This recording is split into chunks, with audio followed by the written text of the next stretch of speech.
What's up, everybody? Tim Conley here, and we've got a good episode today. We've got another hot seat. Another audience member, Daryl Oberg, is joining us. So let's just, check it.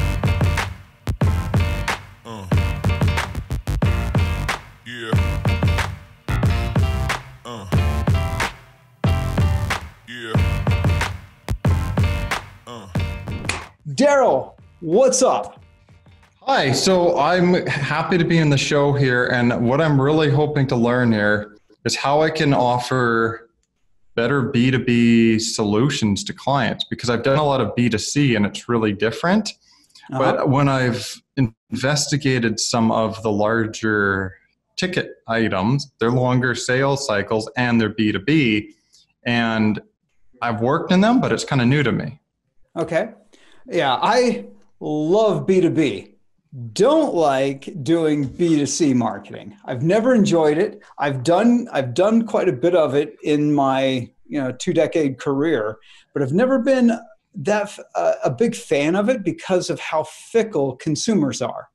It's like one day they really love your product, and then the next day they love someone else's product. Yeah, I found the same thing, and you have to have systems in place to nurture them. So it's got similarities with B2B, but their motives are different in a lot of ways than B2B. There's the emotional under there, but they're not as revenue driven. So it's a completely different mindset. But yeah, I found B2C, like they can just kind of disappear for a while and then they come back, and it's hard to keep track. Right. So let's get into the B2C that you're doing. So you would do B2C marketing for small businesses, correct? That is correct, yes. Okay, so and you said paid ads. I'm assuming Google ads? Google, Facebook, looking into LinkedIn, because I think for IT that I've kind of determined is a good industry because I have experience that they're probably going to need them. Okay. Probably, and like LinkedIn's its own ball game. Like you've got to have a pretty good conversion mechanism simply because of the price for LinkedIn, but still a great place, especially in the IT game. Let's go into how you're selling right now, because you're saying you wanted a system for B2B, but let's see, like, how do people come through into your business right now? LinkedIn, a lot of networking. So over time, I grew a network. So that's primarily how I get the clients right now. Okay. Because I was looking at your site, and I honestly, I didn't really know what you do. Like just looking at your site, and I looked at LinkedIn. I was like, I still don't really know what you do. There was more concise information on LinkedIn, but it still didn't tell me, like, what do you do? Like telling me you do paid ads, PPC. It's like, okay, then I get to make up my own definition of what you do, because I've got my definition of PPC. I've got my definition of paid ads, but you're not telling me specifically what you do. And I think that's an issue. So you'll carry that over into B2B. Okay, that's a good point. Yeah, and I'm actually reworking my website and the profile. It's on my list of things to do. But first, I broke down all the industries and who I'd want to work with. And everything you mentioned, I'm aware of. It's not on point. It's confusing. And I need to fix that. So I'm glad you brought that to my attention. No, because I was thinking that. So when you're working on your site, like, who is it that you actually serve? So you were saying that you've identified IT as a path to go. Like, out of IT, who are you going to serve in IT? Because that's a big topic. That's a big industry. Oh, you're 100% correct. And I've thought of that too. So it's down to, I'm going to do some research. I'm looking at either the data security forensics area, or maybe the larger managed service providers perhaps. Okay. I'm actually researching that part of it because it's vast. There's data, I have to spend some time on that. But at least I got it down to an industry. That was huge for Yeah. me because I was bouncing all over. Yeah, it looked like that from your site because it just looks so vague. Like, we'll do paid ads for small businesses. As it's like, well, there's I don't know how many small businesses, somewhere over 5 million or so just in America. Like, there's a lot. So that covers way too much. You're getting business now from your network. How do you intend to get business moving into IT? I plan to use targeted outreach on LinkedIn. Okay. And so that can be to the companies. And what I also might do is find people who know people in the space and build relationships with them, and they can refer me because so that's what I'm going to do. But this time it's going to be more targeted, better messaging. I'm going to have things more aligned up because right now, like you said, everything's general and all over. If people look at what I do, oh, so you run some ads, so what? Right. Do you have any case studies, any examples that you can show the IT world that you can actually serve them? Currently, no. What I have currently, I have some local trades businesses. I have helped other businesses so I can show results. But what I can draw from is I went to school for IT. I worked in an enterprise level IT environment for 4 years. Okay. So what I can bring is experience of being in that environment and having training in it. And then I Okay, can so always, being one of them, right? So that's the approach. yeah, that's why I decided IT would be a good one. Okay. Now I want to counter that. I want to go back to like who you actually serve now. Like, why would you leave people who are giving you money? What's the issue there? I found that, okay, one is when it comes to contractors, there's a high degree of seasonality with a lot of them. Uh-huh. So I would need one that was year round and consistent because if they're seasonal, they'll go, oh, the season's up. Can we stop all work? And that didn't work.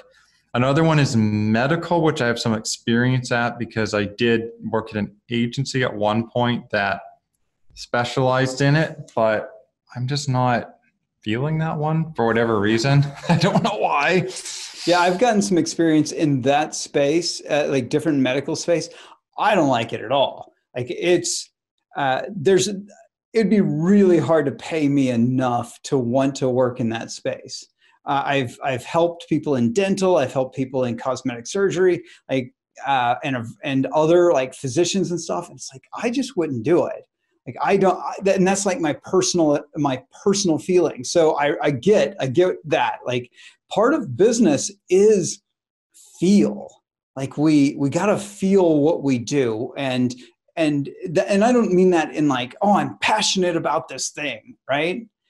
I'm saying that we've got to actually care enough and have enough interest in it that we can love to speak the language of our customers. And medical, nah, that's not for me. Now, that being said, you're right. I don't have case studies.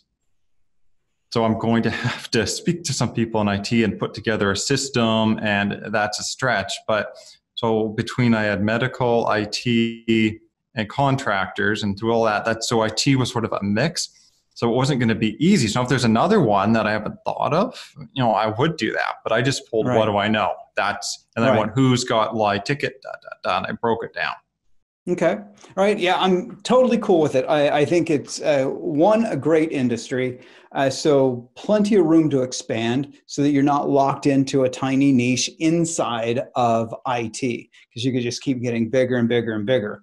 Like, I had a client in the past, he worked with education CIOs, and it was huge, just huge industry. And that was it. It was just like education CIOs. So you've got plenty of room to grow and achieve big goals. So that brings me to, if we have a magic wand and we can just wave it, what's your perfect business look like? The perfect business, it would be me. I would have a project manager, 2, 3 ads people. I would outsource all SEO and web design. I still do now. And I would work with somewhere in the IT. I guess it would probably be around data security, forensics. They're kind of like high ticket, but really long sale because most people don't think about them. Mm-hmm. And it's a smaller area of it, but the cost of not having those systems in place is high. Now, Okay. I may do another one because I find the demand's better, but that's just from what I've learned. That's sort of ideally what it would look like. Okay. It's kind of vague. Like I gave you a magic wand, right? I gave you a magic wand so you could have like the perfect business, and you didn't come down to what it is that you personally wanted out of it. Like you've got this business and it could do anything you want it to do. What does it do? Oh, it would ultimately, I'd be able to live where I want, mostly do what I want, and I would have the team underneath me doing the work. So I would be probably having webinars. I'd be working with the clients, educating them. I wouldn't be in the business, and that would be the goal. I mean, it's ultimately the reason that I do what I do. It's more around the freedom of not having to go to an office, things like that, because I get restless sitting in an office 8 hours a day.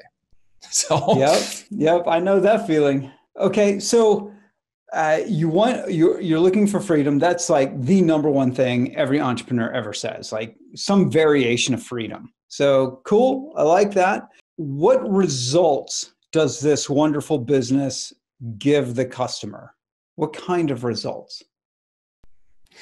So what the customer would have is they would have a way to have their brand being presented to the public, to get them to other companies, to get them into their sales systems.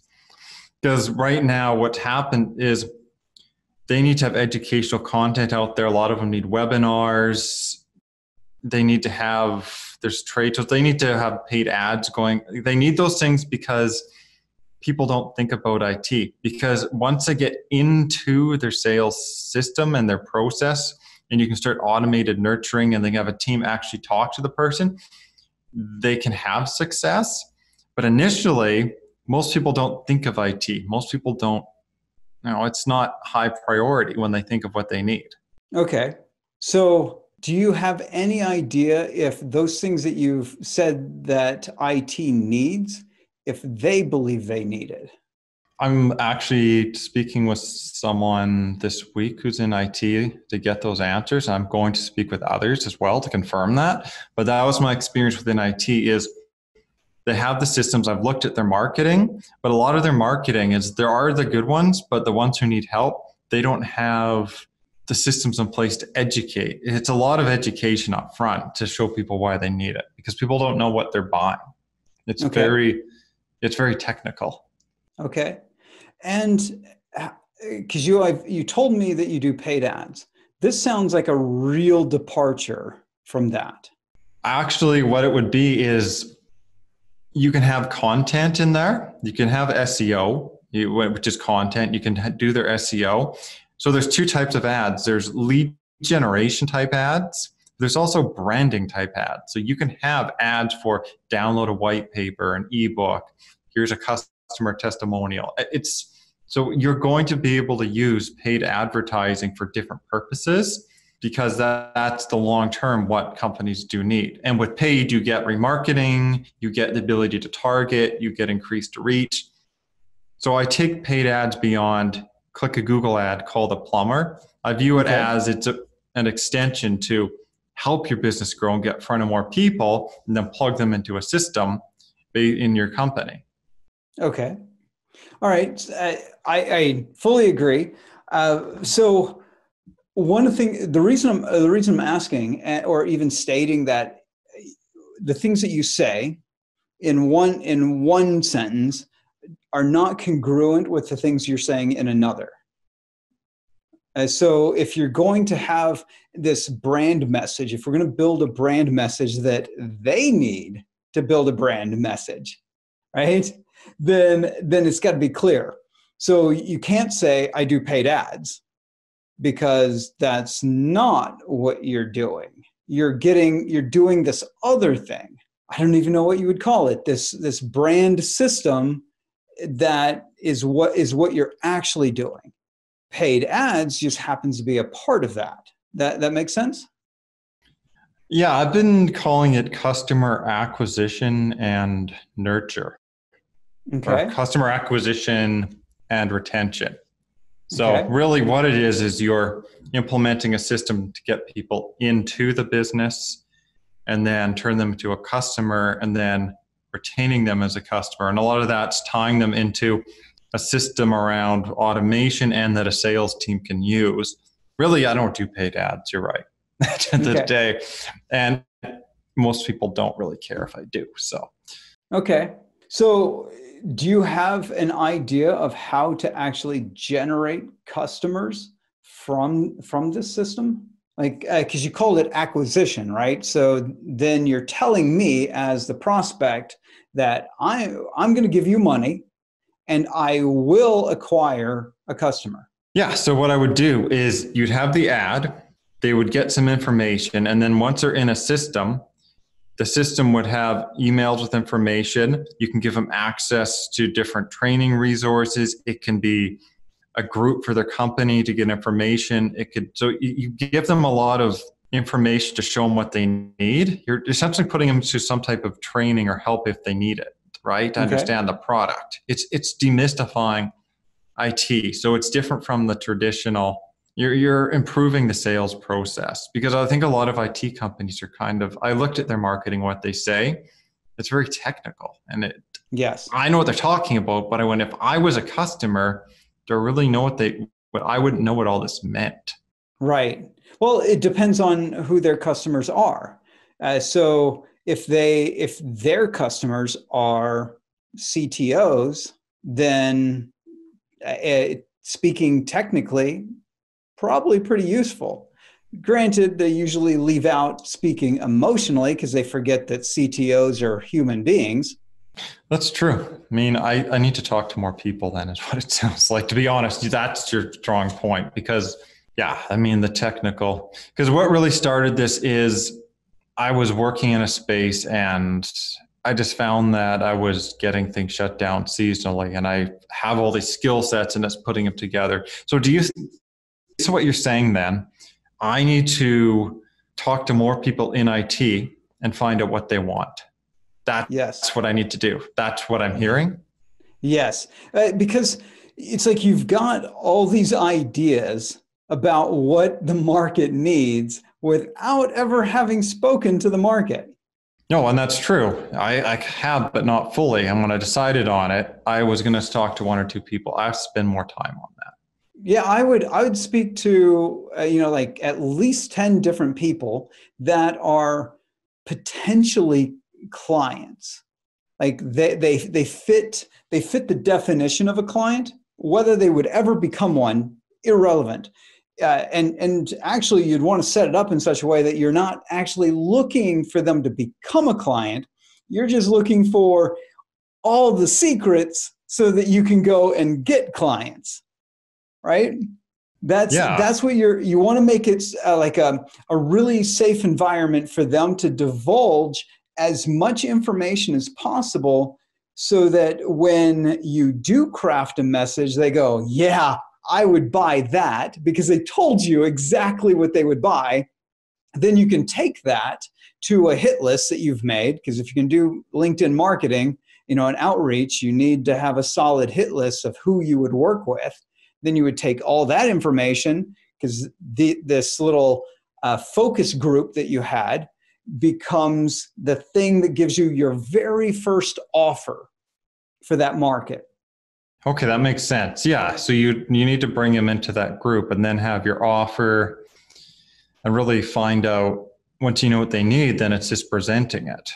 Right. right? Right. Yeah. Because you hit me with like they need what did you say? A webinar, they need the ads, they need content, they need like dude, like how about we do one thing? We find out what that one thing is in that space that you could actually fulfill upon. Yeah, the number one, what I do know from speaking with people in IT is that most people don't, their customers, and now if it's CTO, that's different. I have to know, is it their audience the issue that they need a little more information to trust them, understand the process, or is it they don't understand IT? Because those are two different messages. Actually, Right. I didn't even think of that.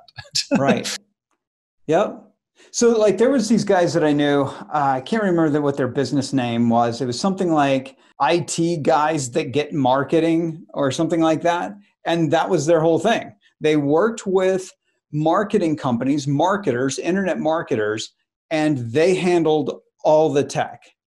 So they understood product launches, they understood all this other stuff, and they knew that their market knew zero about technology, right? So it's like, you don't have to know.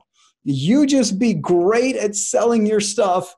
We'll handle every piece of tech behind the scenes. Never have to touch it. Oh, that's a really good point.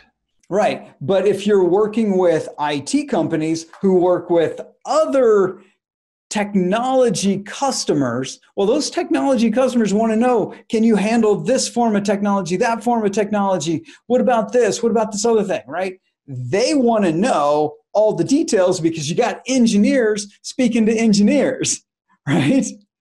So if you're selling Right. to an engineer, there's no way they're going to listen to a marketer who says, yeah, but you'll feel great about it, right? You don't have to worry about all that technological stuff, right? And speak to me. And because see, so marketers would go to IT people, engineers, and start speaking the language of benefits as opposed to features. And so they start speaking to them like they're human beings instead of robots.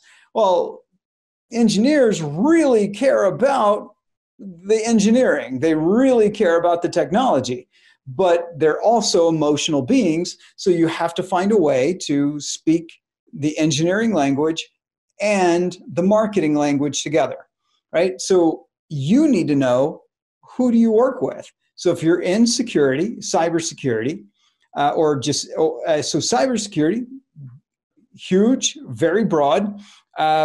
Is it again B2C? Like because people, consumers like me do need security. But if you're talking B2B, well, who on the B2B side is their customer? Because if it's a small business owner, that small business owner doesn't want to know anything about the technology. Right, that's true. So I need to know who they're targeting because they could be larger. There's a size I know when I do it once companies hit a certain size I go in house. So who I deal with will be someone who helps these companies, but they're not quite ready to bring it in house though. Right. Right. Got a So lot to think there's a about. lot. Yeah, there's a lot. And this is where and the reason I've gone all over the place, and for people watching, and hopefully they're still sticking around, is that we've got to understand like who you are and what your motivation is, because you're about to launch a startup.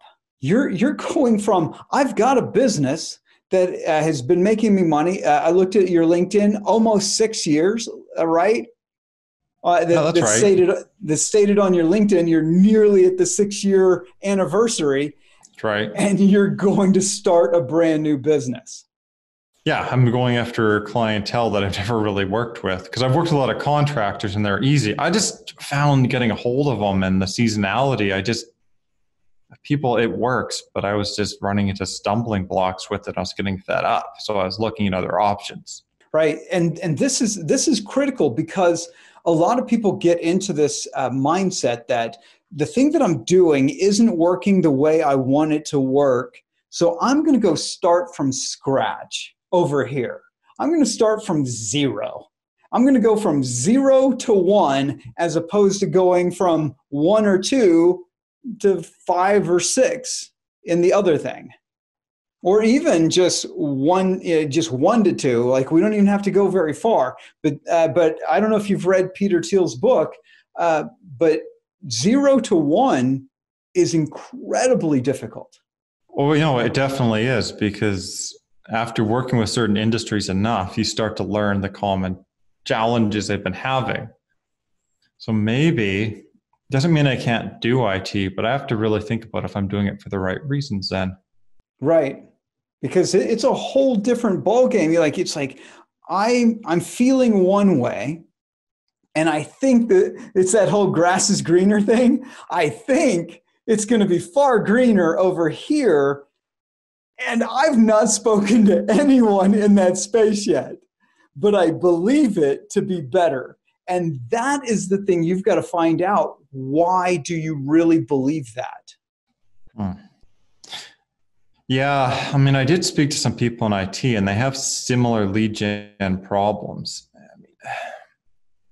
Right, but can I solve it? Or do you just finish the other thing and then later on go to another industry and help them? So I want to interrupt. But if you solve the one, you'll probably never go to the other. That's true as well. Okay, well, everything you said made really good points. So I still need to talk to people in IT. I need to find out what they need and why, make an informed decision. And then I have an idea of the system. See, could I put this in place? Does it meet what they need? And I need to make sure that what I'm doing lines up, because I don't want to do this. I have to make sure this is actually a viable decision from a business point of view. Because what you said, if you're starting this from scratch, if it's not done right, it's not going to get me the result I want, and I'm better off just growing what I was already working with and figuring how to make it work better. Exactly. That is literally what needs to happen, because IT, like I said, right in the very beginning, love it. Brilliant space to be in. For somebody who's already in it, it's fantastic. But for somebody who's breaking into it from essentially 0, I would say you're at like 0.1 maybe, right? Where you're at. And going and then trying to take it up from there, versus maybe we just have a broken lead gen system for ourselves right now. That's the other possibility too. It's how you get in contact with it, because I found some industries were they're very difficult to get hold of. So one allure of IT is they're really easy to get a hold of. Like if you look on LinkedIn, there's tons of them. Yeah. That was an appeal of it, because certain industries are hard to get on the phone. You can't get a hold of them, but it can be challenging, right? So I think that was one reason that I liked about it. In medical, I was like, I didn't really want to do it. So, but IT, like getting up front of the customers would be easier, right? You can put stuff on LinkedIn, you can message them. It's easy to start the conversations. Like they tend to be more engaged with technology. Now that, I think I never told you that before, but that was a reason and a motive. I'm still, my brain is still sitting here processing the statements that you've made about getting a hold of people. So contractor dynamics, we don't call out to anyone. They come to us and we get them to book a time with our people, and our people talk to them at the scheduled time. Okay. We don't worry about the industry being hard to get a hold of. And and for contractor dynamics, they're in that company's in the roofing business, and roofers are incredibly difficult to get a hold of because they have terrible systems and they're working 16-hour days, especially during the on season. Off season, easy to get a hold of them. But for part of the year, they don't answer their phone unless it's a paying customer, right? They're incredibly difficult to get a hold of.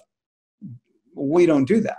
They come to us, right? So that's a lead generation system that we have, which is based on client attraction as opposed to client outreach. That makes sense?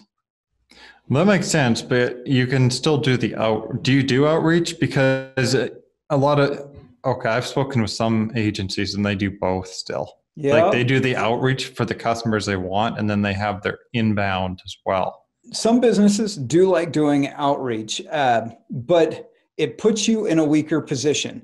It puts you in a price shopping position because the people you're reaching out to don't know you from Adam. They don't know you from any other company. They don't know why they need to do business with you.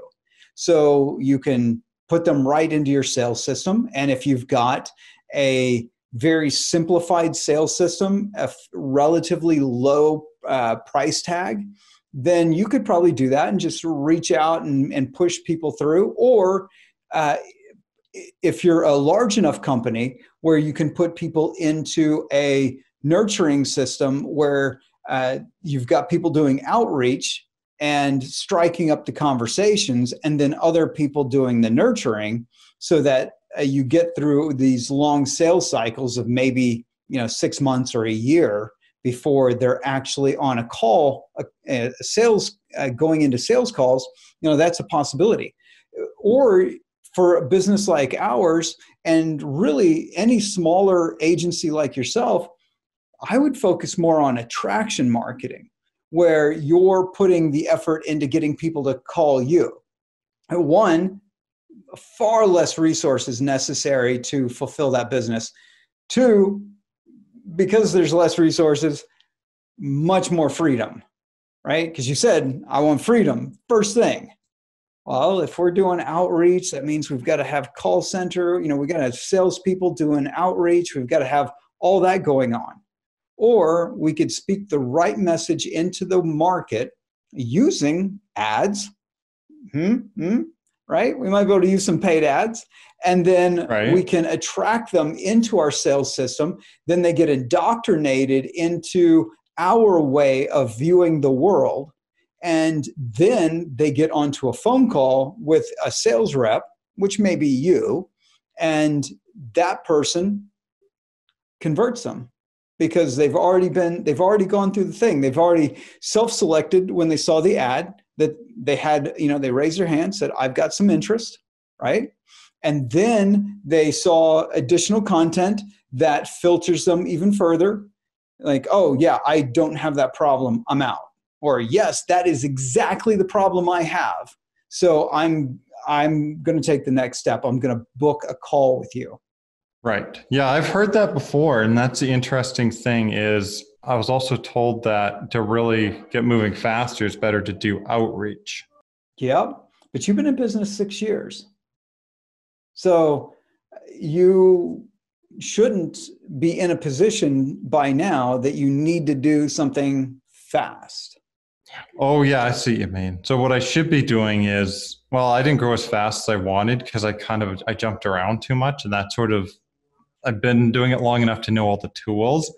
I know this is me saying I need to focus down because I know what to do and focus. So I need to focus on more of an inbound system then versus the outbound, like you're saying, because that works better. It works better to get better clients. So going into a brand new space, so we got two ideas here. I got my current business and the types of clients I've been solving problems for. And then I've got this other one that I think is going to be my golden goose, right? But it's mythical right now. So I'm going to go do my research. I'm going to go validate whether or not, we don't have to validate the industry, don't have to do that. We don't have to validate that they want to get clients because we know they do. So we just need to validate, will they buy a solution of some sort from me? Right. So we need to know what they need, and do I have the capability of fulfilling that need? And then if I can, then I move to the next stage. That business is going to require outreach. There's no way around it because nobody knows who you are. Or you could spend a lot of money on ads and get known. But I would start with outreach because it's inexpensive and you can get direct feedback really fast. Right, I see. So for the existing one, inbound would work, but for the new one, you need the outbound. Oh, I see the difference. No, I do see See? now. Yeah, that makes sense. Right? Because the business that you've got now, it's been in business for 6 years. By now, you should have a system where people are coming to you through that system and saying, "I want to work with you, Daryl." Right, because I do have that, and they're like, "Yeah, we want ads, we want leads, etc." No problem. You set it up and you go. I mean, that's pretty straightforward. Versus IT, no one really knows, and it's a whole different system, and it's a different audience, and they have no idea. But you made some points I never considered. But I want to go back to that. So I just said you need this system, and why did I bring that up? Because you told me earlier that you didn't have that system. You said you had a network and that you reached out to your network and maybe you get referrals or something, but you wouldn't be looking for greener pastures if that system worked. You're right. That's exactly it. So what I want to leave you with, because we've made this journey from this identifying who you are, what it is that's motivating you, where you want to go, but there's no way you're going to be able to make this decision here. And that is, I want you to spend some time thinking about the business that you have and whether or not you want to figure out the system that would generate quality leads coming in. They say, "I want to work with you." And then you get to say yes or no. Or are you going to just let it, run, like just exist while you figure out this other thing and put most of your energies into that? Because they are two very different decisions. Yeah, and that's exactly it too. You're right, because I was going between, so I have to decide if I want to start branching into doing marketing for another industry, and then sectors within that. I have to decide: do I want to devote the time that's really required, or fix what's working and have a better system for getting leads? Right. And really work what I have now better. Have a system that really utilizes it. Right. Because here's the thing that I've kind of hinted at is if you don't fix the one you got, you're going to carry it into the new one. Yes. And you know what? Having someone tell you the truth like you just did, that's what we need. No, I really appreciate it.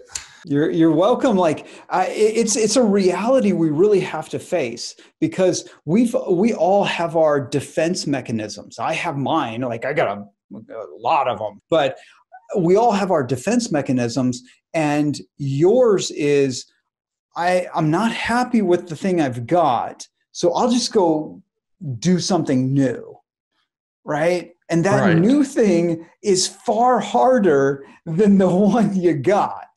Yeah, so I need to talk to people in IT, still like this, have conversations and like really decide before I put too much more time into it, weigh out what I need to do.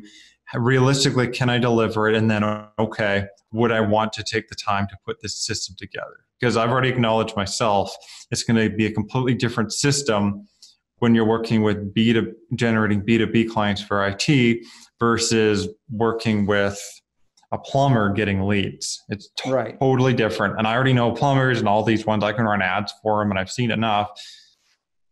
I basically have to decide if I want to, essentially, like you said, it's a new business. It is a new business.